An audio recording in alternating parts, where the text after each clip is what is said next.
आज की कहानी मोना और उसके ससुर की। अगर आप हमारे चैनल पर नए हैं तो चैनल को सब्सक्राइब जरूर कर लीजिएगा। मोना के ससुर दिखने में बेहद हैंडसम थे। उम्र बढ़ने के बावजूद उनकी पर्सनैलिटी आज भी किसी नौजवान से कम नहीं थी। मोना की सहेली अक्सर मजाक में कहा करती कि तेरे ससुर तो भी जवान लगते हैं। उनका कहीं ना कहीं ज़रूर कोई चक्कर चल रहा होगा। मोना ये सुनकर हंस देती थी और बात को टाल देती थी। लेकिन वह उस वक्त हैरान रह जाती है जब उसे यह पता चलता है कि उसके ससुर की सच में गर्लफ्रेंड है। ये कहानी शुरू होती है मोना और शुभम की शादी से पहले। शुभम के घर में शादी की तैयारी जोरों पर चल रही थी। शुभम के पिता रघुवीर अपनी पत्नी सुनीता को आवाज़ लगाते हैं। रघुवीर बोले सुनीता।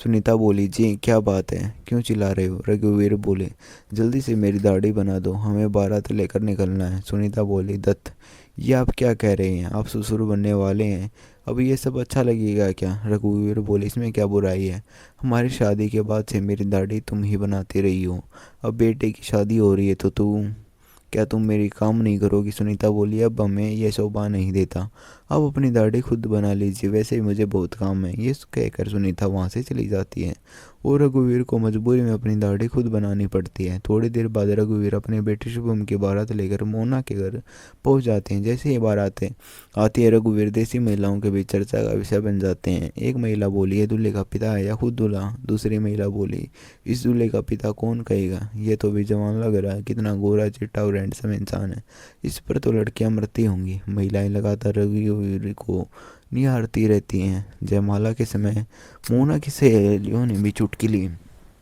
मोना तेरे ससुर तो नौजवानों को भी मात दे रहे हैं, बिल्कुल छैल छबीले बागा जवान हैं। मोना बोली चुप रहो तुम, वो मेरे अपने लोग हैं। मोना की सहेली बोली होंगे तेरे ससुर जी, लेकिन कई जवान दिलों की धड़कन भी होंगे, मैं पक्का कह सकती हूँ कि इनकी जरूर कोई गर्लफ्रेंड होगी। ये सुनकर मोना की सारी सहेलियाँ हंसने लगती हैं। हंसी मजाक के साथ शादी की सारी रस्में पूरी हो जाती हैं और मोना विदा होकर अपने ससुराल आ जाती हैं।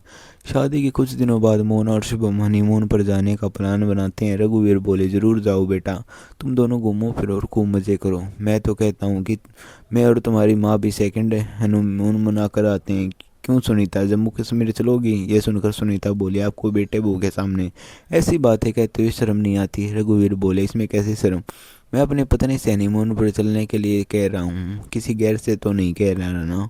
सुनीता बोली कम से कम हमारी उम्र का तो ख्याल कर लीजिए, हनीमून पर जाने की हमारी उम्र नहीं है। रघुवीर बोले हमारी उम्र को क्या हुआ है? सुनीता बोली अब हम सास ससुर बन गए हैं। रघुवीर बोले ये किसने कहा कि सास ससुर बनने के बाद हम घूम फिर नहीं सकते? सुनीता बोली आप ही घुमाइए, मुझे घर में बहुत सारे काम हैं। दूसरे दिन मोना और शुभम हनीमून पर जम्मू कश्मीर चले जाते हैं और रघुवीर ऊटी चले जाते हैं। सुनीता घर पर अकेली रह जाती हैं। अपने हनीमून के दौरान एक दिन मोना ने शुभम से पूछा। मोना बोली शुभम क्या पिताजी सच में ऊटी अकेले गए हैं? शुभम बोला हाँ, माँ उनके साथ नहीं गई तो अकेले ही गए होंगे ना। मोना बोली लेकिन ऊटी कोई अकेले जाता है क्या? शुभम बोला तुम कहना क्या चाहती हो? मोना बोली कहीं पिताजी की कोई गर्लफ्रेंड तो नहीं है जिसके साथ वे ऊटी चले गए हों? शुभम बोला तुम्हारा दिमाग तो खराब नहीं हो गया है? माना कि पिताजी जिंदा दिल इंसान है लेकिन वो माँ को धोखा नहीं दे सकते। मोना बोली नहीं, मेरा मतलब है कि पिताजी इतने हैंडसम हैं, स्मार्ट हैं, उन पर लड़कियां मरती होंगी। शुभम बोला पिताजी बताते हैं कि कॉलेज के दिनों में उन पर कई लड़कियां फिदा थीं, लेकिन पिताजी ने कभी किसी लड़की की तरफ आँख उठाकर भी नहीं देखा। फिर तुम पिताजी के बारे में ये सोचकर हमारा हनीमून क्यों वेस्ट कर रही हो? चलो हम बर्फीली जगह पर चलते हैं। इसके बाद मोना और शुभम कश्मीर में खूब मस्ती करते करते हैं। 2 सप्ताह बाद दोनों घर वापस लौट आते हैं। रघुवीर भी ऊटी से लौट चुके थे। रघुवीर सुनीता को एक डिजाइनर वन पीस साड़ी देता है जो कि वह ऊटी से लेकर आया था। सुनीता बोली यह क्या है? रघुवीर बोले वन पीस साड़ी है, इसे पहनकर तुम जवान लगोगी। सुनीता बोली सारी जिंदगी मैंने साड़ी के अलावा कुछ नहीं पहना, अब मैं ये कपड़े नहीं पहनूंगी। रघुवीर बोले इसमें क्या बुराई है, कितने स्टाइलिश हैं। सुनीता बोली मैं इसे नहीं पहन सकती। यह कहकर सुनीता उस साड़ी को अलमारी में रख देती है। दिन गुजरते रहते हैं। एक दिन की बात है, शुभम और मोना डिनर करने एक रेस्टोरेंट जाते हैं। वहाँ मोना मेन्यू देखकर ऑर्डर करती है। मोना वेटर से बोली भैया एक पिज़्ज़ा, 2 बर्गर और 2 कोल्ड कॉफ़ी ले आऊँ? वेटर बोला ओके मैम। ऑर्डर देने के बाद मोना की नज़र पीछे वाले टेबल पर बैठे एक शख्स पर जाती है जो कोई और नहीं बल्कि उसके ससुर रघुवीर थे। मोना बोली शुभम वो देखो सामने पिताजी बैठे हैं। शुभम बिना देखे बोला मोना तुम्हें यहाँ पिताजी कैसे दिख गए? वो तो वकील अंकल घर गए हैं, वहाँ दोस्तों के साथ उनकी पार्टी है। मोना बोली लेकिन उनकी पार्टी तो यहाँ हो रही है, वह भी एक जवान लड़की के साथ। जरा पीछे तो देखो। शुभम ने पीछे मुड़कर देखा तो सच में रघुवीर एक जवान लड़की के साथ बैठे थे। उस लड़के ने अपने चेहरे को कपड़ों से ढका हुआ था, इसलिए शुभम और मोना उसका चेहरा नहीं देख पाए। शुभम बोला, पिताजी ने माँ से झूठ क्यों कहा कि वह वकील अंकल के घर जा रहे हैं, और पिताजी के साथ यह लड़की कौन है? मोना बोली, यह लड़की उनकी गर्लफ्रेंड है। अपनी गर्लफ्रेंड से मिलने के लिए उन्हें माँ से झूठ बोला है। तुम तो कहते थे कि पिताजी ने कभी किसी लड़के की तरफ आँख उठाकर भी नहीं देखा, वे माँ को धोखा नहीं दे सकते। फिर ये सब क्या है? माँ को पता चलेगा तो उन पर क्या बीतेगी? शुभम बोला, तुम माँ को कुछ मत बताना, नहीं तो माँ टूट जाएंगी। इसके बाद शुभम और मोना डिनर करके घर लौट आते हैं। उस रात रघुवीर बहुत देर से घर लौटते हैं। सुनीता बोले, आज बहुत देर हो गई। रघुवीर बोले, तुम तो जानती हो कि वकील कितना बातों नहीं है, बात करते हुए कम समय बीत गया, पता ही नहीं चला। सुनीता बोली, चलिए खाना खा लीजिए। रघुवीर बोले, मैंने खाना खा लिया है। इतना कहकर रघुवीर सो जाते हैं। सुनीता मन ही मन सोचती है, आज से पहले इन्होंने कभी मेरे बिना खाना नहीं खाया, आज इन्हें क्या हो गया? क्या ये मुझसे नाराज़ तो नहीं है? ये सोचकर सुनीता बिना खाना खाए ही सो जाती है। अगले दिन सुनीता और मोना घर पर अकेले होते हैं। मोना बोली, माँ जी पिताजी कहाँ गए? वहीं गए हैं। मोना बोली, माँ जी मैं बोर हो रही हूँ, चलिए ना हम लोग मूवी देखने चलते हैं। सुनीता बोली, लेकिन बहू घर में बहुत काम पड़ा है। मोना बोली, माँ जी काम तो होते रहेंगे ना, चलिए ना, बहुत अच्छी मूवी लगी है। मोना की जिद करने पर सुनीता मूवी देखने के लिए तैयार हो जाती है। दोनों मूवी देखने के हॉल में जाती हैं, जहां मोना और सुनीता की नज़र कोने की सीट पर बैठे रघुवीर पर जाती है। रघुवीर के बगल में एक लड़की बैठी होती है जिसका चेहरा कपड़े से ढका हुआ था। सुनीता बोली, तेरे पिताजी यहाँ क्या कर रहे हैं? उनके साथ यह लड़की कौन है? मोना बोली, यही दिखाने के लिए तो मैं आपको यहाँ लाई हूँ, यह लड़की पिताजी की गर्लफ्रेंड है। सुनीता बोली, क्या गर्लफ्रेंड? मोना बोली, हाँ माँ जी, मैंने और शुभम ने पिताजी को कल इस लड़की के साथ रेस्टोरेंट में देखा था, और आज मैंने पिताजी को फ़ोन पर बात करते हुए भी सुन लिया था कि ये मूवी जाने का प्लान बना रहे हैं। सुनीता बोली, ये लड़की तेरे पिताजी की गर्लफ्रेंड नहीं हो सकती, तुझे ज़रूर कोई गलतफहमी हुई है। यह कहकर सुनीता रघुवीर की तरफ से नज़रें हटा लेती है और मूवी देखने लगती है, लेकिन उसका ध्यान बार बार रघुवीर की तरफ ही जा रहा था। मूवी खत्म होने के बाद दोनों घर वापस आ जाते हैं। थोड़ी देर बाद रघुवीर भी घर लौट आता है। सुनीता बोली, कहाँ चले गए थे आप? रघुवीर बोले, आज मेरा बचपन का दोस्त मनोज दिल्ली से आ रहा था, उसे रिसीव करने एयरपोर्ट गया था। सुनीता बोली, मैं आपके लिए चाय बना कर लाती हूँ। ये सुनकर सुनीता रसोई में चली जाती है। तभी मोना भी वहाँ आ जाती है। मोना बोली, देखा माँ जी, पिताजी ने आपसे झूठ बोला, अब तो आपको यकीन हो गया कि वह लड़की पिताजी की गर्लफ्रेंड है।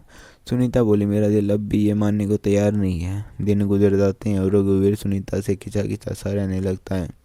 वह सारा दिन अपने मोबाइल फ़ोन में ही लगा रहता है। एक दिन रघुवीर फ़ोन पर किसी से बात कर रहा होता है, जिसे सुनीता सुन लेती है। सुनीता तुरंत मोना के पास जाती है। सुनीता बोली, मोना बहू चल, आज दोनों वाटर पार्क घूमने चलते हैं। मोना बोली, क्या बात है माँ जी, आज आप वाटर पार्क जाना चाहती हैं? वहाँ स्विमिंग करने का इरादा है क्या? सुनीता बोली, यही समझ लें। मोना बोली, ठीक है माँ जी, मैं तैयार होकर आती हूँ। तैयार होकर दोनों सास बहू वाटर पार्क पहुँच जाती हैं। वहाँ मोना बोली, माँ जी चलिए स्विमिंग सूट पहन लीजिए। सुनीता बोली, बहू मैं यहाँ स्विमिंग करने नहीं आई हूँ, वो देख तेरे पिताजी उसी लड़की के साथ ही वहाँ बैठकर कॉफ़ी पी रहे हैं। यह कहकर सुनीता इशारा करके मोना को दिखाती है। उस लड़की ने अभी भी अपने चेहरे को कपड़े से ढका हुआ था। मोना बोली, यह तो वही लड़की है, पिताजी ने तो हद ही कर दी। सुनीता बोली, हद तो अब मैं करूँगी। इतना कहकर सुनीता रघुवीर के पास जाती है और मोना भी उसके पीछे पीछे वहाँ पहुँच जाती है। रघुवीर बोला, सुनीता तुम यहाँ और मोना भी? इससे पहले कि रघुवीर कुछ समझ पाता, सुनीता ने बिना कुछ कहे ही रघुवीर को एक जोरदार थप्पड़ मार दिया। रघुवीर बोले, सुनीता अपने पति को थप्पड़ मारते हुए तुम्हें शर्म नहीं आती?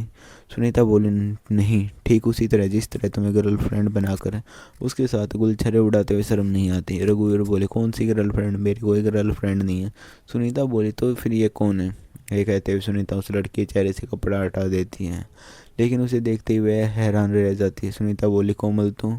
कोमल बोली, जी चाची जी। ये कहकर कोमल सुनीता के पैर छूकर उसका आशीर्वाद लेती है। दरअसल कोमल रघुवीर के बड़े भाई की बेटी थी। कोमल बोली, सॉरी चाची जी, हमने आपको बहुत परेशान किया, मेरे कहने पर ही चाचा जी और मैंने ये सब नाटक किया था। सुनीता बोली, नाटक? कोमल बोली, चाचा जी ने मुझे बताया कि आप खुद को बूढ़ा समझने लगी हो और चाचा जी के साथ घूमना फिरना उठना बैठना सब बंद कर दिया है। आप किसी उदासी के कारण चाचा जी बहुत अकेलापन महसूस कर रहे थे, इसलिए मैंने गर्लफ्रेंड वाले नाटक का प्लान बनाया। चाचा जी जानबूझकर फ़ोन पर ज़ोर ज़ोर से बातें करते थे ताकि आप लोग यह सुनकर हमारे पीछे आ जाएं। कोमल आगे बोली, चाचा जी हमें ज़िंदगी जीने के लिए मिली है। ज़िंदगी हर उम्र के में खुलकर जीनी चाहिए। ये सुनकर सुनीता बोली, मुझे समझ आ गया बेटे, तूने मेरी आंखें खोल दी। अब मैं तेरे चाचा जी को कभी अकेला महसूस नहीं होने दूंगी। इसके बाद सुनीता और रघुवीर से माफ़ी मांगती है और रघुवीर उसे माफ़ कर देता है। मोना भी बोली, पिताजी मुझे भी माफ़ कर दीजिए, मैंने भी आपको गलत समझा। रघुवीर मोना को भी माफ़ कर देता है। इसके बाद चारों एक साथ घर लौट आते हैं। दोस्तों, आपको यह कहानी कैसी लगी कमेंट करके ज़रूर बताइएगा। वीडियो को लाइक करें और चैनल को सब्सक्राइब करें। धन्यवाद दोस्तों।